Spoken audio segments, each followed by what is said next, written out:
Hola, mi nombre es Herrera Diego y en este video voy a explicar la evolución de la psicolingüística como ciencia experimental. Vamos a recorrer los hitos históricos que marcaron su desarrollo, las primeras corrientes que le influyeron y finalmente reflexionaremos sobre el lenguaje como instinto humano, comparándolo con la comunicación animal y preguntándonos ¿por qué hablamos? Perspectiva histórica. La psicolingüística tiene antecedentes muy antiguos, desde las reflexiones filosóficas de Aristóteles sobre el lenguaje hasta los aportes modernos de la lingüística, la psicología y la neurociencia. En el siglo XX se consolida como disciplina experimental gracias a la integración de varias ciencias. Entre los hitos más importantes encontramos, en los años 50, el nacimiento de la psicolingüística moderna con la publicación del libro Psicolingüística de Osgood y Sebeok, la influencia de Chomsky, que revolucionó la lingüística al proponer que el lenguaje es una capacidad innata, y los avances de la psicología cognitiva, la neurociencia y la inteligencia artificial, que fortalecieron su carácter interdisciplinario. Hoy, la psicolingüística se define como una ciencia empírica que estudia cómo comprendemos, producimos, adquirimos y a veces perdemos el lenguaje.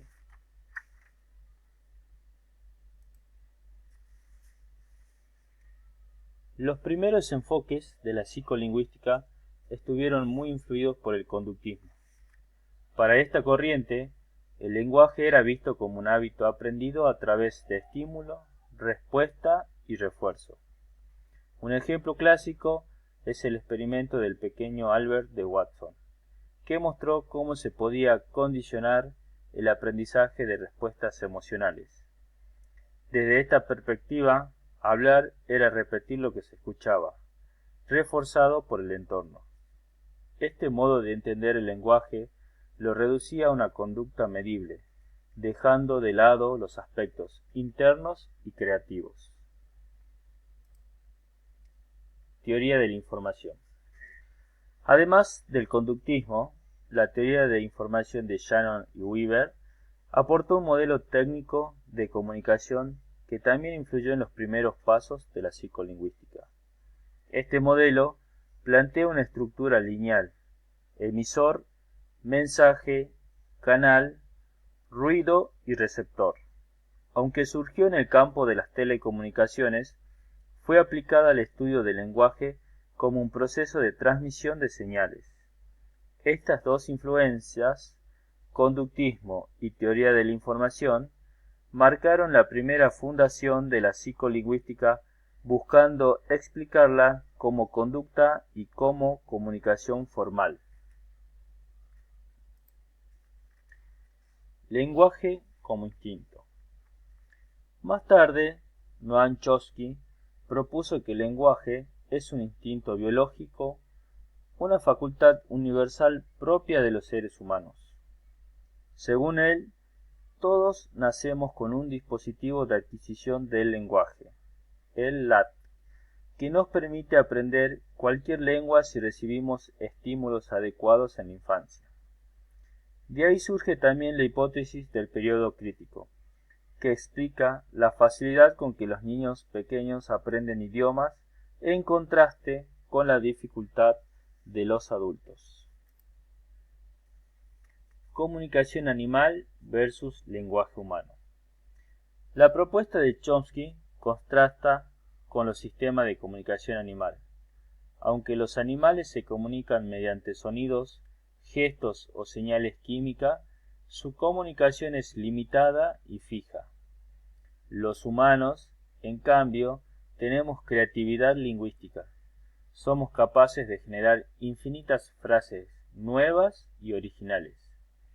El lenguaje no solo sirve para comunicarnos, sino también para organizar nuestro pensamiento y construir cultura. ¿Por qué hablamos? Cuando nos preguntamos ¿por qué hablamos?, la psicolingüística responde desde distintos ángulos.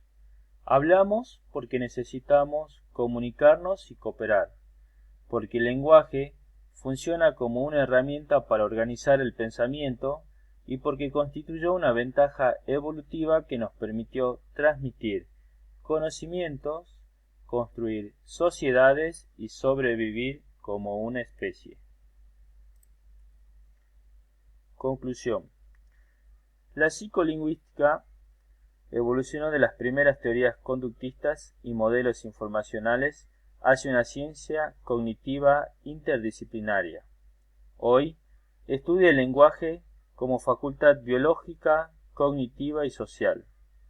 Reflexionar sobre casos, como vimos en la materia como el de Jenny, la comunicación animal y la creatividad del lenguaje nos lleva a valorar el lenguaje humano no solo como instinto, sino también como construcción cultural que nos define como especie. Muchas gracias.